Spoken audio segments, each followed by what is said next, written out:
What's the meaning of carol singing?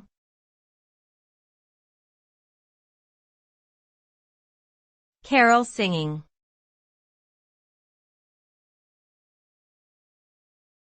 Carol singing.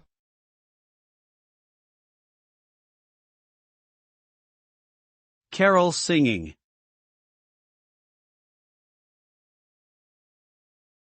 Carol singing.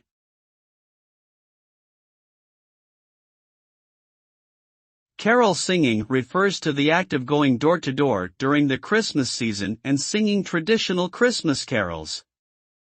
This activity is often done by church groups, choirs, or simply groups of friends and family who enjoy singing. The result of carol singing is a heartwarming sense of community and joy, as people come together to celebrate the holiday spirit through music.